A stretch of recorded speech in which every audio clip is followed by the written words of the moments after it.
What's even good, everybody? It's Dr. Pauly hitting you guys up with that second part of the tier list. Today we're going to be covering D tier. If you guys want to know the rules and how I judge the characters and like what I prioritize, you guys can go click the other video which I have linked in the description. But without any further ado, let's get this started. Kicking off D tier, we have Zelda. Now Zelda's actually a pretty good character. Nairo actually beat Niotona with Zelda like a year back or so. That's the only notable one I can remember with Zelda. But Zelda, honestly, she has some really good ledge cancel stuff. She has a really good up smash.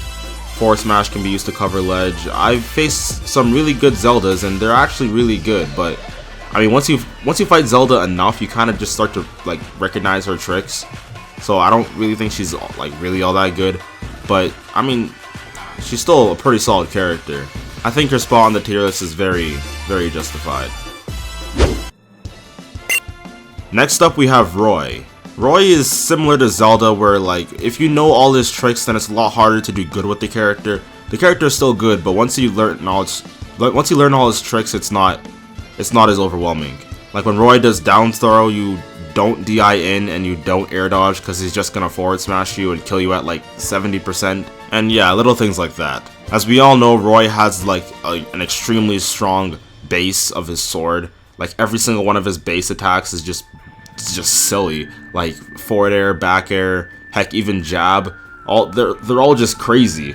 Roy is a really powerful character, as you saw with Rio versus Abadongo at what was it, Super Smash Con 2016. He almost beat Abadongo, which was crazy. I was just like, I watched that live and I was like, what?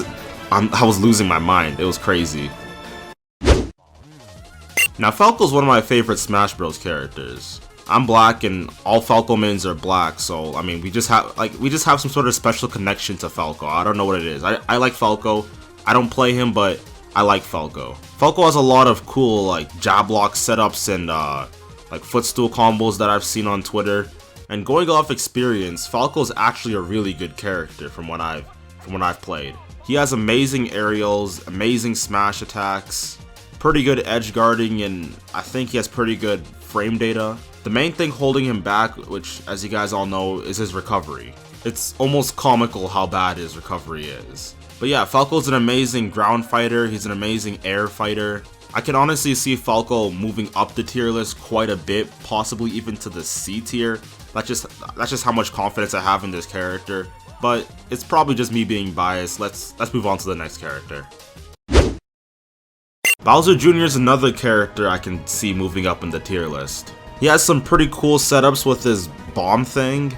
He has some powerful aerials. His hurt box is extremely big. But yeah, Bowser Jr. is a really good character. I don't really have much experience playing against him, so I can't really say all that much. But I watched some Vice Grip versus Mr. Concon a couple times. And I also watched Trella versus that Jade. Yeah, Trella versus Jade. And yeah, honestly, Bowser Jr. is a solid character. Next up, we have Link.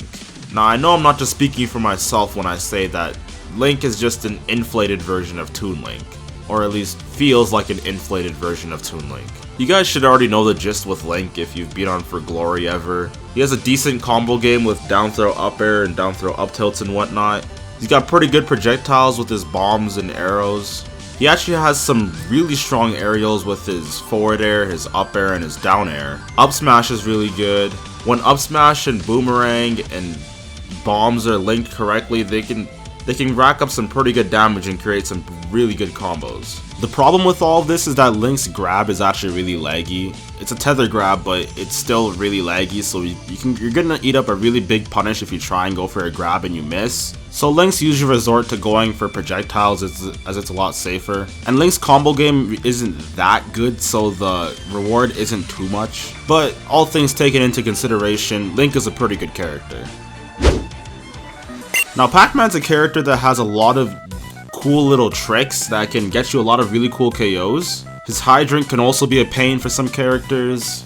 But honestly, once you figure out all of PacMan's tricks, his item play doesn't become nearly as overwhelming. You're able to avoid his setups better, and honestly, the only reason like people really lose to PacMan is because of matchup unfamiliarity. PacMan isn't a very common character, but his items are still really good even if you do know the tricks. Like if they read your get up attack with a key or like a bell or something, then you're definitely gonna eat up a lot of percent or die. He doesn't really have any true combos or like any throw combos, but his grab is really leggy anyway, so not like it would be that useful. So honestly, as long as you play patient and don't fall for PacMan's traps, he's not nearly as good of a character. But like I said, he still does have really good projectiles and kill setups, so he's still a very solid character. Next up, we have Dr. Mario. Dr. Mario is one of my favorite characters to play as, and Too Many Cooks is actually my region. I haven't played him in a long time since I haven't gone to very many tournaments.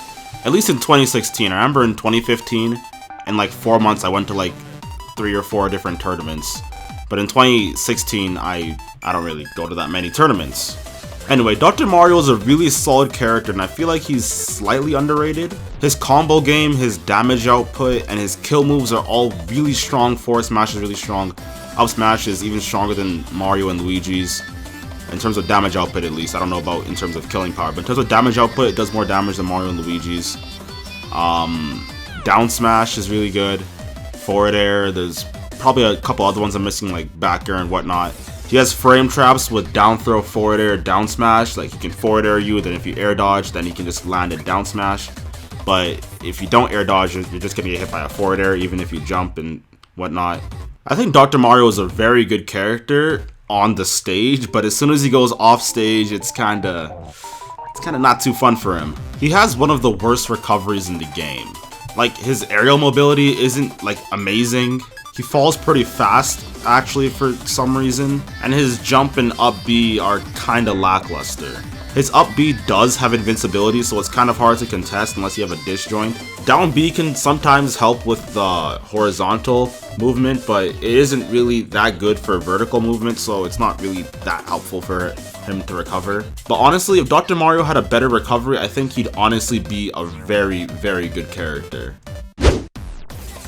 Next up is Duck Hunt. Now, Duck Hunt's a pretty underrated character. Even before I saw that Japanese Duck Hunt player, what was it, Yusan play, I didn't really think Duck Hunt was that bad of a character. Like, he has like so many setups.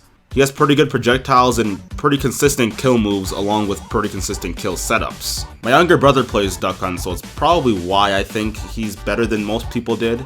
So yeah, I think Duck Hunt's actually a pretty underrated character. For some reason, Esam put him like dead bottom of his tier list. I didn't really see why, but I mean, Esam thinks Pikachu's like top 5, so like Esam opinions, like people complain about me putting Charizard dead bottom and Esam's putting Duck Hunt dead bottom. Are you kidding me? That makes no sense. Anyway, as you guys know, it's Esam opinions. Esam just has the weirdest opinions I've just the weirdest opinions I've ever seen. Like, I don't understand what's going on in his, whatever. Yeah, Duck Hunt's a pretty good character. He's very good, very underrated. I think his spot on this list is very well deserved. Next up is Samus. Now, I think from what I'm assuming at least, people don't put Samus this high, but I think Samus is actually really good. He has a shield break setup, he's floaty so he can get out of combos pretty easy, he can do the up air to up B ladder kind of like Mario does, and like, Samus is a good enough character to take a game off 0. And this was pre-time skip 0, before 1.1.60. So honestly, I just don't get why people don't think Samus is a really good character. I used to think Samus was really good, but then I saw Johnny Westside go on a tear that one 2GG tournament.